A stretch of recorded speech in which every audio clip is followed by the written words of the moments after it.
Hello everybody, happy holidays and welcome to another top 10 board gaming video that is all about stocking stuffer board games. That's right everybody, it's that time of year where we start to think about what gifts are we going to be giving our friends and family. So for this particular video, it's again about stocking stuffer board games, so this is going to be about relatively small and inexpensive games. That said, because of all of the mess with quarantine and stuff like that, I did try to focus on lower player count, more simple games that are a lot more family friendly and stuff along those lines, simply because it's probably easier to find things like that and get things like that. Although again, I did try to get some newer games as well. But that said, of course, as always, I want to hear what you guys have to say. What are you hoping to get? What are you planning to get for your friends and family? Let me know in the comments below. But without further ado, we're going to jump right on in with my number 10. At number 10, I've got Wingspan, the European expansion. Wingspan is a great game with a lot of science that can be played solo. And the European expansion adds European birds. The reason it's so low on the list though is because it is an expansion, so of course the person already has to have the base game and all of that kind of stuff. But the fact that it can be played solo, the fact that it's such a hugely popular game, does still make it make the list. European expansion for Wingspan, my number 10. At number 9, I've got the cheat of Wingspan Oceana expansion. This is actually the newest expansion for Wingspan that includes a lot of seabirds, which is a very exciting thing, of course. And as always, I love the fact that Wingspan and these two expansions are able to teach a little bit about scientific names and the actual habits of the birds, how they breed, how they nest, all of that sort of thing. It's a really, really fun experience, but again, the person does have to already have the base game, but it can be played solo, so that's a huge plus. All in all, Oceana expansion for Wingspan, my number 9. At number 8, I've got Aqualin. This is an adorable little game where the idea is that you're trying to raise small sea creatures. It's a very small game that I believe is for only 2 players, and it just seems like a really fun, quick little game to play. This is great, especially for couples or things like that. It's a good date night game, that sort of thing. The art is absolutely gorgeous, and you get to see a lot of really fascinating sea creatures. It's one of my personal passions. I absolutely love the idea, and so Aqualin is my number 8. At number 7, I've got Warp's Edge. This is a rather unique game in that this is a solo exclusive one where the idea is that you're piloting a ship past enemy lines and you're trying to essentially escape while being blasted and bombarded and all that kind of stuff. The fact that it's a solo exclusive is kind of nice because that way you can give it to pretty much any gamer, but that said, not everybody enjoys solo games, much less games that you can only play solo. So it is something that you would need to know a little bit about the person before you gift it. Either way, Warp's Edge, my number 7. At number 6, I've got 5211. This is a brand new, essentially spin-off of the Azul series that's actually based off of cards rather than tiles. It seems really similar to something like Biblios, but at the same time you do have the color matching and coordination and artistic style that is Azul. So this is a really nice game for a small group of people. It plays really quickly, very simple and easy to learn, just like Azul is. So it works great as a family-friendly game and perfect for this type of quarantine, all that kind of stuff that we're still stuck in, where if you have to play with the same people over and over. So 5211, 5211 is my number 6.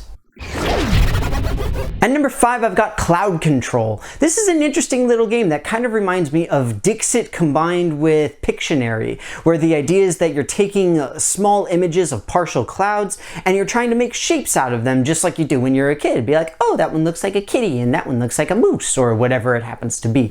In this particular game, it's a very light gameplay style. Again, extremely family friendly. Seems like it's a lot of fun. It's a very small package, very small game that would be great for a lot of different types of gamers, and you can play it with as few as, I think it's 2, it might be 3 people, but either way, it's a great little game. Cloud Control, my number 5.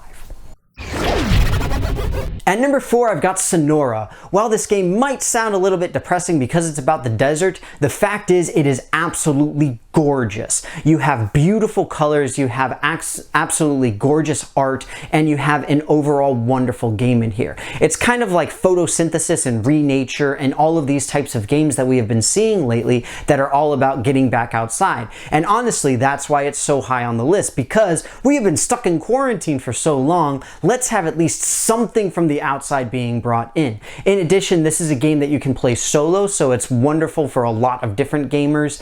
And again, family friendly, really easy to play. Sonora, my number 4.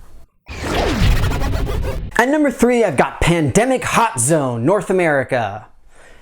Mostly because it sounds hilarious because we've been stuck in quarantine for like 9 months.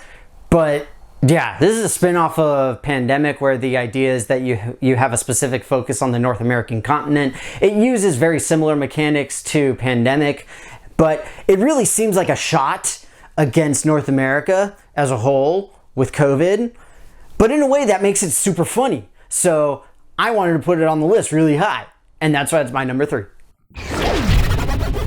At number 2, I've got Cosmic Duel, also known as the only game that I physically own on this particular list. This is a great iteration of the Cosmic Encounter series that is playable specifically with 2 people. I love that fact because the original Cosmic Encounter really doesn't work with 2 players at all. You can try it, but it just doesn't work very well. In this game, you have a great mechanic where you've got emissaries who are previous alien powers, and you're still doing the same kind of idea where you're trying to control planets and have bases on the planets and all that kind of stuff. So it still very much feels like Cosmic, but it's different enough that it's a new gaming experience. And again, it's made specifically for 2 people, so it's a great little date night game. It's really fast to play, really fun to play. Cosmic Encounter Duel, my number 2.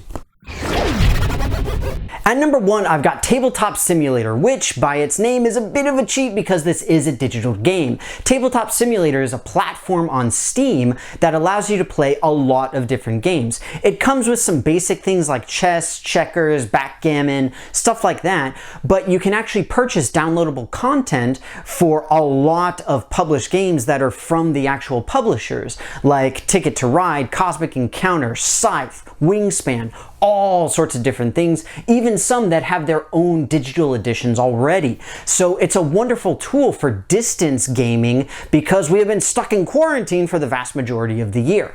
On top of that, this means that if any of your gaming friends move away, you're still able to play a little bit online. Obviously, it's not the same by any means, but given the circumstances, it is a great way to do it. Some of the nice things about it are, first off, for the vast majority of games, only one person has to actually own the game itself, the whatever you're trying to play, whether it's Cosmic Encounter or whatever it is. Everybody has to own Tabletop Simulator, but only one person needs the content. The other thing is that Tabletop Simulator as a Steam game does not have really heavy requirements for your computer, so a lot of different machines are capable of running it. That said, again, it is a bit of a cheat, but the fact is that it is a great tool, especially right now. Tabletop Simulator, my number 1. Well, everybody, that's going to be it for me. I hope that you enjoyed this video on my top 10 stocking stuffer games for 2020. Again, this has been a really unusual and tumultuous year with quarantine and everything, so I still wanted to put up a lot of new games and things like that, but at the same time take into account that a lot of people aren't able to game in the usual ways, so I hope that you all enjoyed my picks. But of course, as always, I want to know what you guys have to say. What are your personal picks for this? What are you planning on getting your friends and family? And what are you hoping to get personally? As always as well, if you haven't done so already, please take a look at my various social media pages where you can interact with myself and my channel in a whole bunch of really fun ways. And of course, if you're still in quarantine, please stay safe, please stay inside. Eventually we will beat this thing, we'll be able to go outside again, and we'll be able to play games normally. It will happen at some point. But that said, thank you so much again for watching. I hope that you enjoyed the video. Happy holidays, and I will see you next time.